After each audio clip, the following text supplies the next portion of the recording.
Okay, in this second video, we're going to keep moving and hopefully wrap up this overview of international finance and globalization. We're going to start with taking a look at different paths that a company might take to become an international firm. So, paths to internationalization. And this, in many ways, represents kind of a continuum of risks and the required investment. So from exporting goods and services, it's kind of the low end of commitment. Not a whole lot of risks there, not a whole lot of required investment. You have surplus goods and you're going to try to market those, sell those internationally, all the way down to establishing a foreign subsidiary overseas. That's going to take a lot of investment. There's going to be a great deal of risk if you're building a business from the ground up. So let's just walk through these real quick. Again, first one is exporting goods and services. This is where all the production is going to be done domestically, but you're just going to sell a portion of that product overseas. So it's finding a market, doing the shipping, etc. So again, low risk and a low investment. Next would be licensing. This is where you might provide a copyright, a patent, a trademark, etc. for a fee to an international firm. That's going to generate revenue for your company without you having to engage in foreign production. Franchising is next. That's where a firm provides the strategy, the systems, the support to operators overseas who would own and manage the units. So again, relatively low risk. You have a system in place and you're going to sell that system in effect to an overseas operator who pays you for that. So firms like McDonald's, Pizza Hut, Subway, KFC, etc. Obviously have many thousands of international franchisees, and that's a way for them to participate globally. Joint venture would be next. This is where an operation is jointly owned by two or more firms. So in this arrangement, one firm would be the local firm, and then we would have, in the context of our class here, we would have an operator from a different country, or not an operator, but an investor, a partner. The company that's kind of extending their reach globally might take advantage of a local distribution network overseas. They might be able to enter into a new line of business or just have access to new customers. Again, joint ventures don't have to be global in nature, but this would be one way for a domestic firm to kind of dip their toes in internationally to go find a joint venture partner overseas. The next one is purchase existing operations. So this is where we would buy a firm wholesale in another country. And I say wholesale, I mean you're buying everything, lock, stock, and barrel. This is a picture of foreign stock investment. I didn't say wholesale in the sense that it's on sale. You're not buying it for cheap necessarily. You're just buying an existing business, everything with it. You got the customer base, you got the plant, the equipment, etc. So you got a fully operational company. It's required a significant investment, but perhaps the risk is less than this next point, where you're establishing a foreign subsidiary and you're building a business from the ground up. So you're going to have perhaps a little bit less investment than buying an existing company, because you're kind of paying for all of the software and the hardware that's already been built up.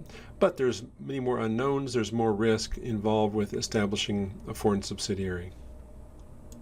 So next we'll move to this slide where we look at why a firm might become an international firm. So there's several different reasons here, several justifications. A big one is going to be accessing inputs. So for instance, Chinese businesses might be creating partnerships, buying companies, buying resources overseas where there's those natural resources, agricultural companies, etc. We might want to have access to technology, or we might globalize to get access to more inexpensive labor overseas. So moving operations to Mexico, to Asia, to Southeast Asia, kind of moving along the continuum of production costs. You could find places where you can build your stuff cheaper. Pursuing new markets is going to be a big deal. Firms generally want to grow their sales, and at some point domestically that might kind of hit a cap. So firms will move internationally. So Netflix, they have a very big international operation. They're going to be showing foreign films, foreign movies, foreign television shows all over the globe. There's a U.S. Netflix, and then they have a whole global business. That's a really important part of the company. Again, we talked about McDonald's and those companies that have franchised. But there's also companies like Ford, GM, Toyota, where international operations and sales across the globe, not just domestically, are a huge part of their business. Next might be to access financial markets. This is where we're going to go and find investors abroad that might be providing us capital, and perhaps capital for a lower cost to the company. We may, in fact, also go overseas kind of set up some shops, set up some operations to take advantage of tax disparities across the globe. Ireland famously has been kind of aggressive in terms of their tax rates and trying to become an attractive place for companies to kind of re-domicile and take advantage of those lower tax rates. Accessing opportunities, this is a catch-all phrase, but this is where companies might go overseas to find other firms to buy. If you have excess cash in your country, there's not really opportunities. You might look elsewhere to buy opportunistically companies abroad. We'll talk later on in the semester about if you have a strong currency, that's going to make your money go further. And so you might be able to buy companies, buying firms, complete lock, stock, and barrel for a little bit cheaper overseas. And then lastly, diversification. This would be a big reason to become an international firm or pursue globalization. Because countries' economies may co-vary less than just being in one economy, you're going to have a reduction in risk. The correlation is low, and if one country is kind of doing poorly, another country may be able to carry your business. And so it's a way to reduce risk if you participate in the global economy. Okay, in this last slide, we're going to move kind of quickly through these topics, but these touch on some of the things that make international finance special or peculiar from regular finance. So let's just talk through some of these. The big one, and we're going to spend a fair amount of time talking about different things over the course of the semester that deals with foreign exchange risk. So just by virtue of the fact that we've got different countries involved, there's going to be foreign currencies involved, there's going to be exchange rates involved, and we have the possibility that exchange rates may move in a disadvantageous way, and there are ways to kind of hedge that to protect yourself from an adverse change in currency. So we're going to talk a fair amount about dealing with foreign exchange risk. A big thing to think about as well is political risk. That's a thing that firms frequently face. The unexpected changes that might occur in tax laws, ownership laws, government attitudes towards business. There could be expropriation, where the government takes property from a private business.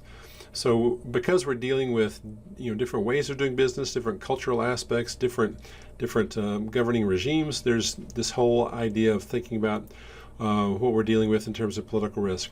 There's two links down here to reports that deal with different countries and their ratings along country risk profiles, political risk profiles. So this would be something to take a look at.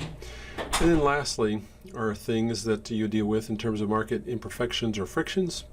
There are barriers that hamper the free movement of people, goods, and services across national boundaries.